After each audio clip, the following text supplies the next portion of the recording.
Le monde est en train de lâcher les États-Unis maintenant. Et pourtant, officiellement, Washington parle encore de puissance, de leadership, de contrôle. Voilà la contradiction centrale. Plus l'Amérique affirme sa domination, plus ses alliés commencent à s'éloigner. Et ce basculement ne se joue pas dans des débats abstraits ou des sommets feutrés. Il touche directement ton argent, ton épargne, ton coût de la vie, même si personne ne te le présente comme ça. Regarde ce qui s'est passé ces derniers jours.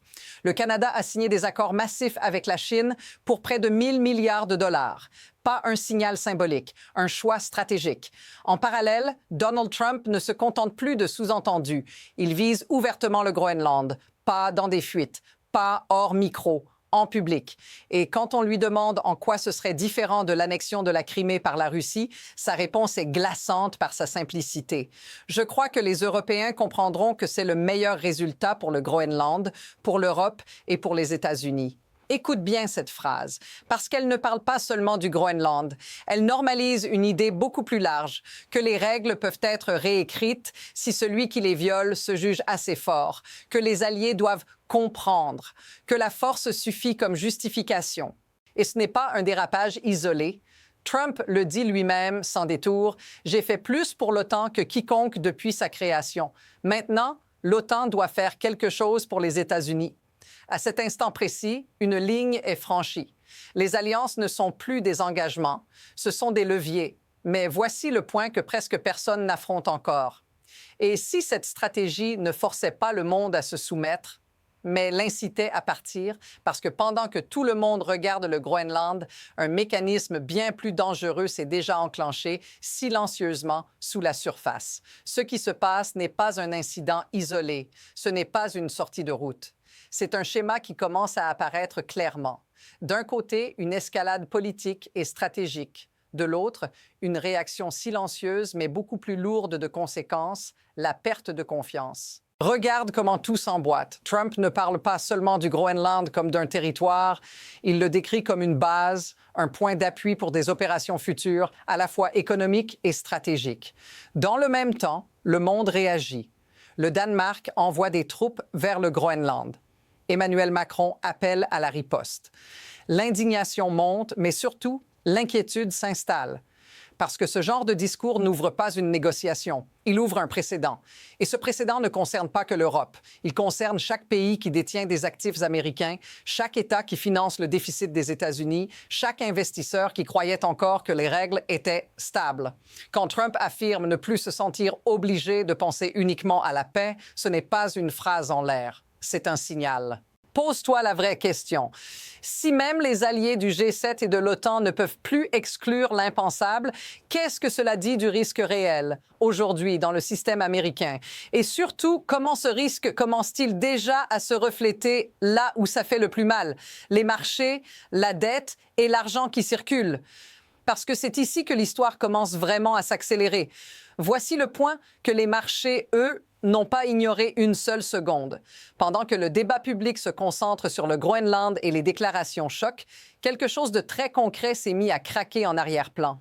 Les obligations américaines. En l'espace de 5 jours seulement, le rendement du bon du Trésor à 10 ans est passé de 4,13 % à 4,26 %. Ça peut sembler minuscule sur le papier, mais dans le monde de la dette souveraine, c'est un mouvement violent. C'est le niveau le plus élevé depuis septembre 2025.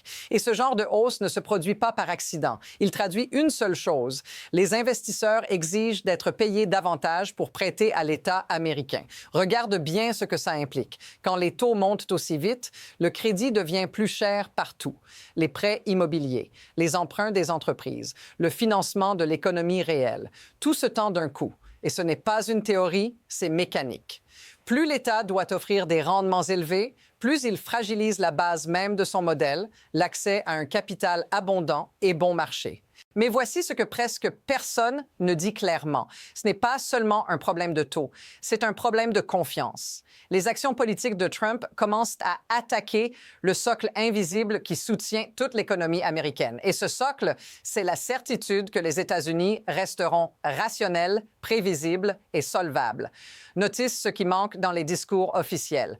Personne ne nie que les taux explosent. Personne ne nie que l'endettement devient plus coûteux. On fait comme si c'était temporaire, comme si ça allait se calmer tout seul. Mais l'histoire montre que quand ce mécanisme s'enclenche, il ne s'arrête pas gentiment.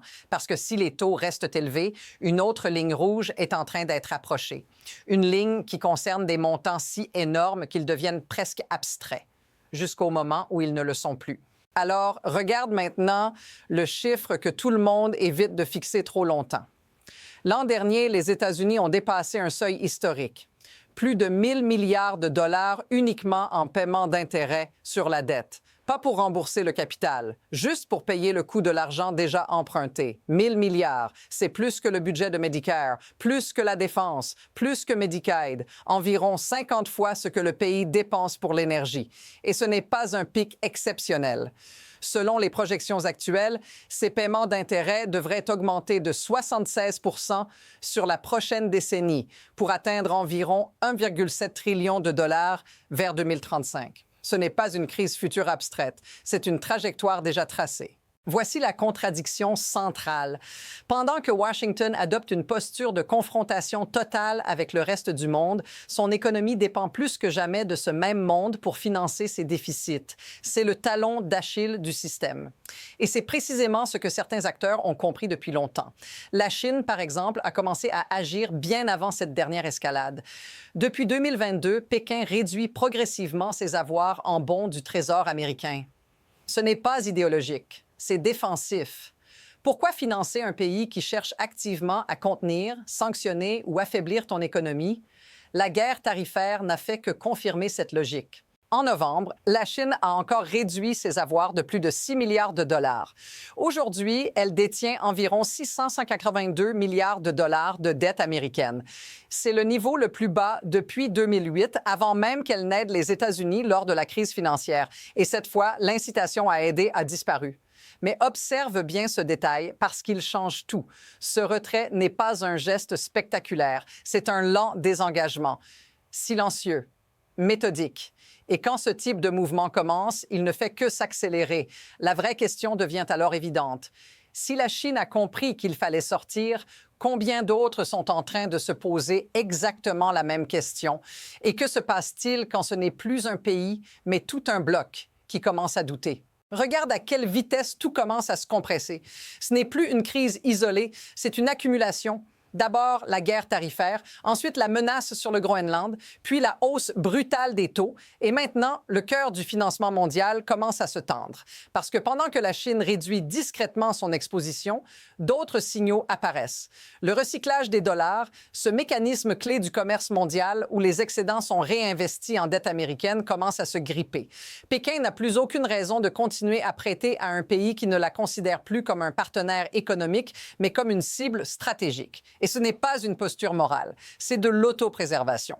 La Chine a enregistré plus de 1,2 trillion de dollars d'excédent commercial l'an dernier, même sans les États-Unis. Cet argent existe. Il doit aller quelque part. Mais observe où il ne va plus. Il ne retourne pas vers les bons du Trésor. À la place, Pékin déploie ses capitaux ailleurs, dans des chaînes d'approvisionnement, dans des actifs réels, dans des participations à l'étranger. Depuis des années, ces réserves n'augmentent plus vraiment, mais leur composition change radicalement. C'est là que la pression monte, parce que ce mouvement n'est pas spectaculaire. Il est lent. Et c'est précisément ce qui le rend dangereux. Quand un acteur aussi massif commence à réorienter ses flux, le système ne casse pas d'un coup. Il perd progressivement sa marge de manœuvre. Pose maintenant la question la plus simple et la plus inconfortable. Que se passe-t-il si ce comportement devient la norme? Si ce n'est plus seulement la Chine, mais d'autres pays, d'autres institutions qui décident qu'il est trop risqué de financer les aventures américaines, parce qu'à ce moment-là, les États-Unis n'auront plus beaucoup d'options. Et la suivante est déjà bien connue, même si personne n'aime la nommer. À ce stade, il ne reste qu'une seule issue théorique. Et c'est là que l'histoire devient vraiment inconfortable. Si le monde ne veut plus financer les déficits américains, alors quelqu'un doit le faire à sa place. Et ce quelqu'un, c'est la Réserve fédérale. Regarde bien le mécanisme. Quand les acheteurs étrangers se retirent, la demande pour les obligations chute. Pour continuer à emprunter, l'État doit soit accepter des taux encore plus élevés, soit laisser la Banque centrale intervenir. Et quand la Banque centrale intervient, elle crée de l'argent. Pas symboliquement, littéralement. La masse monétaire augmente, mais voici la partie que presque personne ne relie immédiatement. Si moins de pays détiennent des dollars, alors ce nouvel argent reste principalement à l'intérieur des États-Unis. Il ne s'exporte plus. Il ne se dilue plus dans le commerce mondial. Il circule localement. Et c'est exactement comme ça que l'inflation devient incontrôlable. Ce scénario n'est pas théorique. Il est déjà partiellement visible. Les États-Unis importent moins, les tensions commerciales réduisent les flux et en parallèle, les déficits explosent. Résultat, une vague de dollars qui n'a plus d'échappatoire. Quand ça arrive, les prix montent, le pouvoir d'achat chute et la confiance intérieure commence à se fissurer. Et ce n'est pas seulement un problème pour les ménages, c'est un problème systémique. Parce que toute la puissance américaine, de l'armée aux géants technologiques, repose sur un financement continu et bon marché. Si ce financement devient instable, tout le reste vacille avec lui. Mais maintenant, regarde qui détient encore une carte décisive dans ce jeu. Ce ne sont plus seulement la Chine ou les marchés, c'est l'Europe. Et ce qu'elle pourrait faire change complètement l'équation. L'Europe s'est réveillée brutalement, pas à cause d'un discours, à cause d'une menace directe. Quand Trump parle du Groenland, il ne parle pas seulement d'un territoire lointain. Il parle à l'OTAN, il parle à Bruxelles, il parle à tous ceux qui pensaient encore que certaines lignes ne seraient jamais franchies. Écoute ces mots. Il y a des destroyers russes, des destroyers chinois, des sous-marins partout. Nous n'allons pas laisser la Russie ou la Chine occuper le Groenland. Donc, nous allons faire quelque chose avec le Groenland, soit gentiment, soit de manière plus difficile. Ce n'est pas une hypothèse, c'est un ultimatum déguisé. Et pour l'Europe, le message est clair, plier ou affronter. À ce moment précis, les Européens comprennent qu'ils sont pris au piège. Une riposte militaire est impensable. Une escalade directe serait suicidaire. Et une guerre commerciale frontale ferait exploser leurs propres économies. L'Union européenne représente environ 20% des importations américaines. Plus de 300 milliards de dollars de flux. Sur le papier, imposer des tarifs massifs ferait très mal aux exportateurs américains. Mais Trump a d'autres leviers. Il peut contre-attaquer, monter les tarifs à 50%, transformer le commerce en embargo de fait et menacer de se retirer des accords de défense au moment même où l'Europe fait face à la Russie. C'est là que le rapport de force bascule, parce qu'une option reste sur la table. Une option que l'Europe n'a presque jamais utilisée ouvertement.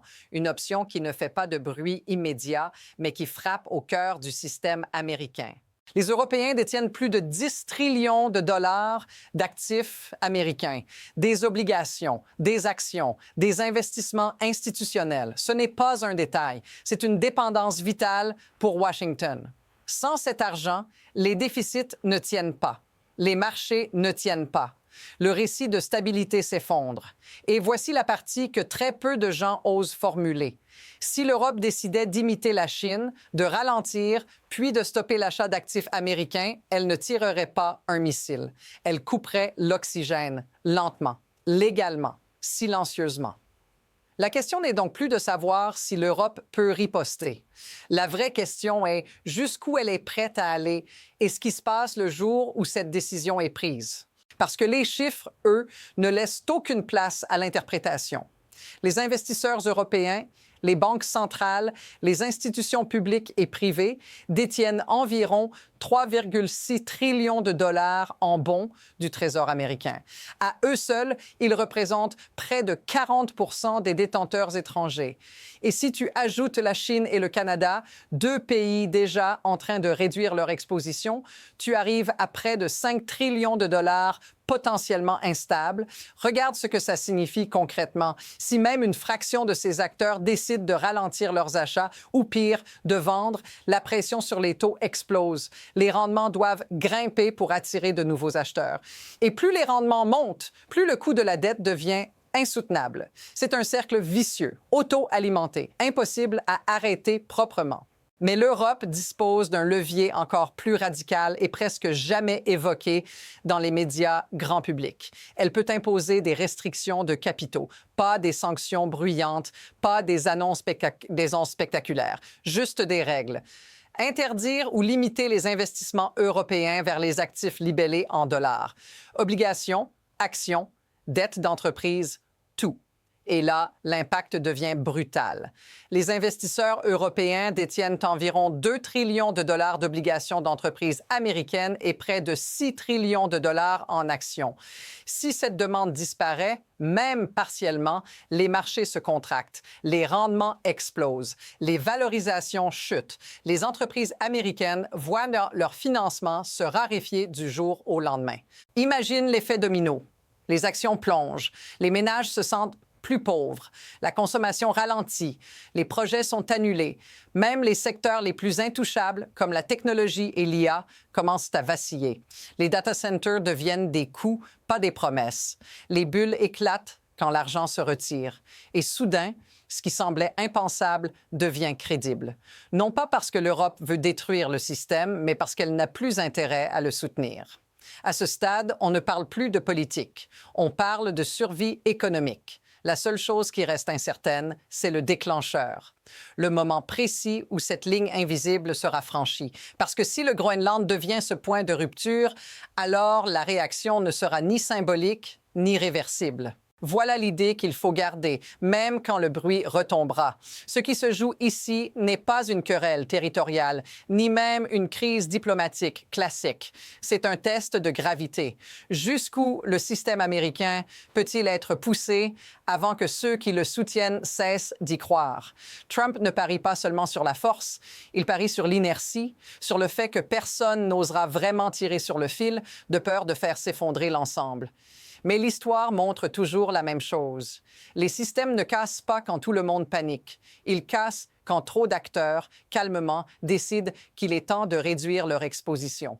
Le Groenland n'est qu'un symbole, un révélateur. Il montre que les règles peuvent être réinterprétées unilatéralement. Et dès que cette idée s'installe, l'argent commence à se déplacer. Lentement d'abord, puis de plus en plus vite. Sans slogan, sans déclaration de guerre. Juste par calcul. La vraie question n'est donc pas de savoir si les États-Unis peuvent gagner ce bras de fer. La question est combien de temps le monde acceptera encore de financer une puissance qui transforme chaque alliance en levier, chaque dépendance en menace, chaque règle en option. Parce que la prochaine étape ne se jouera peut-être pas à Washington, ni à Bruxelles, ni à Pékin. Elle se jouera dans les portefeuilles, les bilans et les décisions silencieuses prises loin des caméras. Et quand ces décisions s'alignent, le basculement est déjà en cours. Si tu veux comprendre ce qui vient ensuite et pourquoi cette histoire est loin d'être terminée, reste ici. Abonne-toi, parce que la suite ne sera pas annoncée, elle se manifestera.